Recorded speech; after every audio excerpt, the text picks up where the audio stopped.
Hey, I'm glad you're here. I'm Mike, and this is My Car Shop. Today I got a special little treat on the 70 Challenger. This is a little supplemental episode to what we've been doing, so stick with us through the intro, and on the other side I have a little surprise for you. Working out of a 100-year-old refurbished barn, bringing 35 years of experience to projects considered beyond repair. Vision, creativity, and problem solving are essential tools in this place. Watch as we transform junk into polished metal miracles. This is My Car's Shop.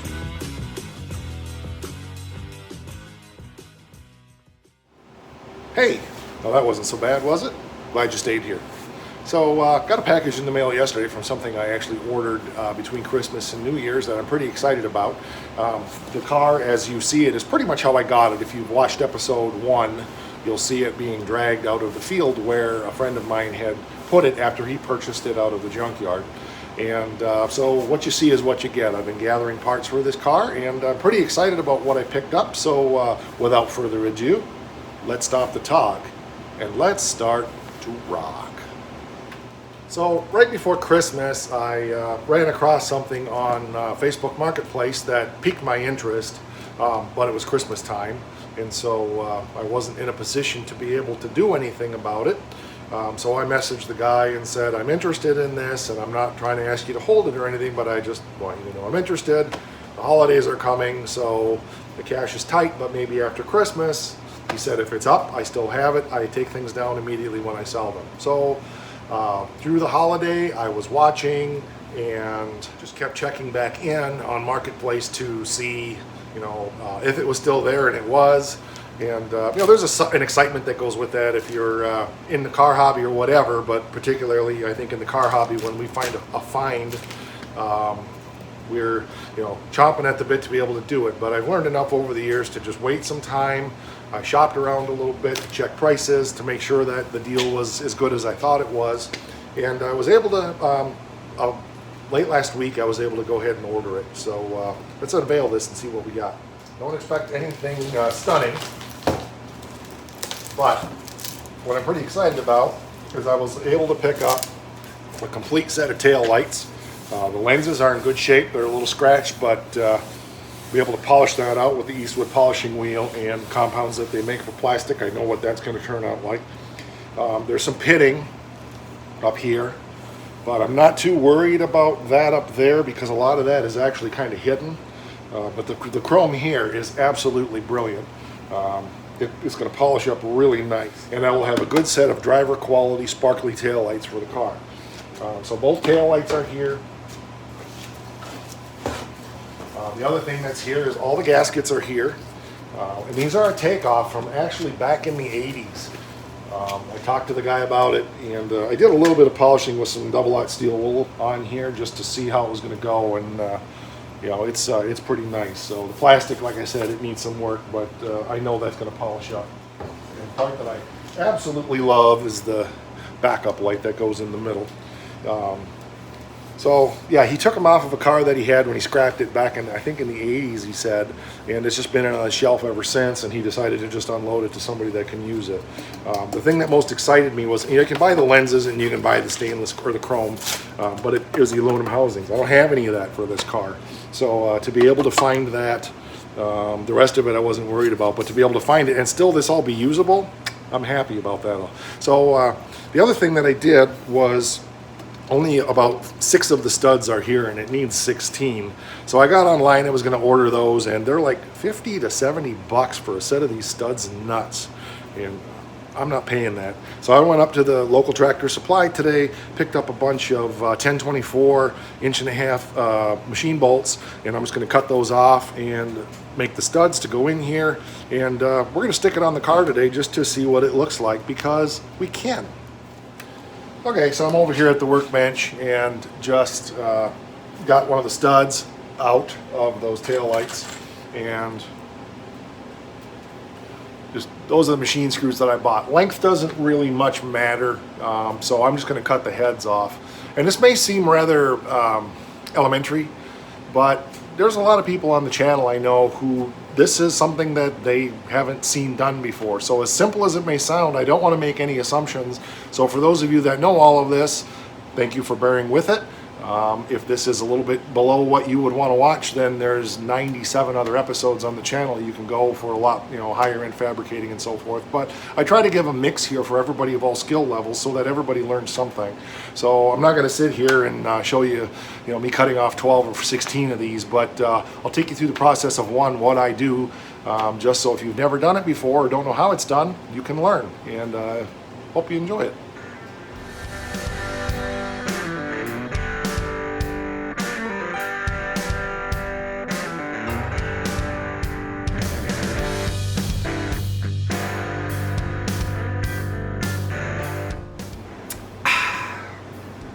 So I got it cut off and took it over to the grinder, and let's get this up close here where you can see it, and just ground the edge off a little bit to bevel it. Then I took a nut and put it on the factory side, just ran it down to chase the thread. If I had a die, it's a 1024, I have one somewhere, but I looked real quick, I could run a die over it, but then I realized for the home guy who doesn't maybe have taps and dies, just run the nut down over it. And now I'm back on the cut edge again here, and can just put that nut right on there. And it goes on nice. So now I can screw that right into the tail light, and I've got to do about 12 more. So you've seen the process. I'm not going to film me doing 12 of these because that'll bore you to tears. Okay, so I have them all cut off for this one, and got them kind of screwed in. I did run a tap down into the aluminum housing there because it's old. Just wanted to clean the threads out a little bit. But the nuts all go on fine. So, but these don't necessarily thread down in all the way. So what I've done, screw you in here a little bit or zoom in, is I guess I triple nutted it. I put more than one nut on here, so that and tighten them together, so that I can just screw this nut down or this stud down into the housing deeper, because I'm not able to get it in there tight enough by hand. So I'm trying not to shake you around here too much. Becky always gets upset when videos are shaky because it makes her sick, so I'm very conscious of that. So anyway, that's what I got to do on all of these, is go around and just tighten those down in, and then I got to do the other tail light and the backup light, and we'll take the next step and install it in the car and see what it looks like. Okay, so we got them all done, and they're all screwed down in very nicely, and that's scaring me. That looks like it's going to fall on the floor. I'm not going to leave them there long, but I wanted to shoot a little video here for you.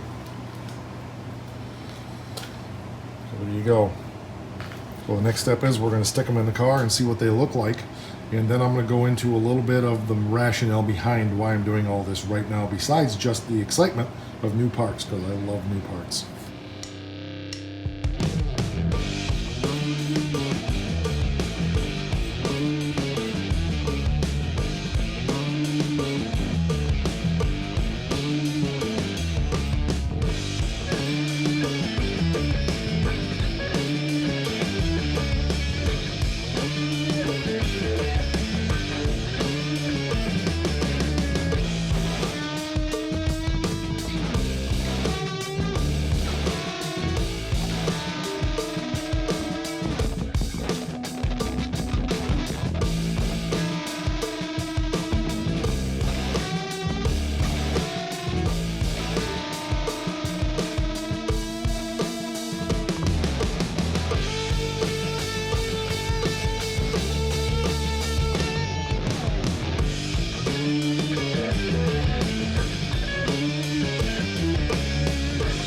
Some of you are maybe asking the question, why did I go to all that effort? Well, first of all, as I said, it's fun, right? Second of all, seeing that in there encourages me. It gives me a little bit of vision of where I'm going. I've never seen taillights in this car. I never had any, right? So part of doing these massive projects like this is getting those little things that spur you on. But there's a third reason as well, and this is the most important reason. I know as a body guy, in order to fit and finish the back of this car properly, I have to have the pieces that are required to do it. So I needed to check all of this panel here and make sure that the body lines are good. Now, I'm not to the point yet where I'm doing finish work, but once I start cleaning this up, getting it in primer, I got fabricating to do under here. Having these taillights to fit is very, very important. I'll probably put them in and out of there 10, 15, 20, maybe even 30 times. I know we did a 57 Chevy probably 10, 15 years ago, and we had to fit and finish we were putting quarter panels on it, and I think we had each door, and if you've ever taken a door off a 57 Chevy, they weigh about 7,326 pounds. They're very, very heavy. Two men, a boy, and a cherry picker to put those doors on and off of that car. We had each door on and off of that car 30 times at least, and I'm probably underestimating how much we had them on there. That's an extreme example, but we wanted to get absolutely perfect door jambs gap. So if you watch the episodes that we did on putting the quarter panel on the 74 Swinger, if you haven't seen that, it should be right up there. So I'm very, very anal about making sure that my door lines are straight, door gaps are right. Those are the things that make the difference between a good high quality job and an amateur job, right? So keep those things in mind. They're tedious, but so in order to do that, on this car, I'm going to have to make a decision on what rear splash apron, or here is called splash pan, let's call it that. If I'm going to get the one that has the cutouts for the 2 square RT/TA exhaust, or if I'm going to put the one like that was on here back on. I may fix the one that's here, but quite frankly, it's pretty rough. With the tools and equipment that I have here, I'm probably not going to be able to straighten that out without it ending up using a lot of fiberglass on it. They're $200 for a splash apron. The other thing I'm going to have to get is the rear bumper. There's a lot of fit here. I'm going to be putting a quarter panel on the other side. I'm probably going to be just fixing this quarter panel. This line right in here, it would be very difficult to make by hand with the tools and equipment that I have. So the driver's side is just so bad that I'm just going to buy that quarter panel. It's $200. This one is fixable, but it's got some Bondo, so I won't know if it just needs the lower quarter panel here or what. But anyway, to make all that fit right, I'm going to have the bumper. I have to have that splash apron. The other thing I'm going to need to get is the trim that goes across, goes around here and across the trunk lid and down. There's another piece of trim that some of them have here. This one doesn't have that, and I actually, quite frankly, kind of like that. Because I'm really thinking that I'm either going to polish this up. This one here doesn't have much pits. That one over there does. Then the reverse light does. So I'm thinking that what I might do is smooth these down and paint them black and leave just this stainless ring around, or this chrome ring around in here, which is really, really in good shape. So that's part of the rationale behind this, is I'm getting the rear end of this car finished up. Yeah, I've got the front end of the frame rails to do. I've got floor pans, gobs of chassis work to do yet. But I'm also doing other little things like this that help me stay motivated, that give me more of a vision. If you were on the Instagram page or Facebook page today, /mycarshop, I posted a picture of this car bare on the back, because I didn't have this on here, you just saw me do this, and a picture of a black Challenger with the smaller rear window, but similar to what this is going to be, except it didn't have the black longitudinal stripe. And just to get a feel for what the back of this car is going to look like, and keep me motivated to say, okay, we go from junk to polished metal miracles, as we say in the intro. And I want to share each step of the process with you guys, and just let you see what it exactly is that I do to keep myself motivated. I look for deals. I've been looking for deals on some other stuff. I'm probably going to go with a new bumper on this, being as they're pretty inexpensive. But if I run across a decent driver quality used, because I'm not looking for show quality, I'll pick one up. I got time. So, I'm probably realistically a couple of months away before I'm really ready to start doing body work on this, but I'm really hoping by spring that I have the chassis work done on this car. So picking up these pieces and bits that I don't have when I find those good deals, you got to be ready to jump on them. Yeah, there's a lot more episodes on this car, so by all means, don't go away. I'll put the link up here to the whole series, the whole playlist. And I do keep all of the projects in their own playlist. So there's a playlist on the Charger, there's a playlist on the 74 Swinger, there's a playlist on the Oakland, there's one on the 68 GTS. There's one on the 70. A few other cars around here we don't really have playlists on yet, but we're going to be. One of the things I'm doing is plotting and planning the projects and the episodes that I'm going to be doing over the next several months, and there's going to be a lot happening. In fact, this is probably not the only episode you're getting this week. This is just kind of a bonus.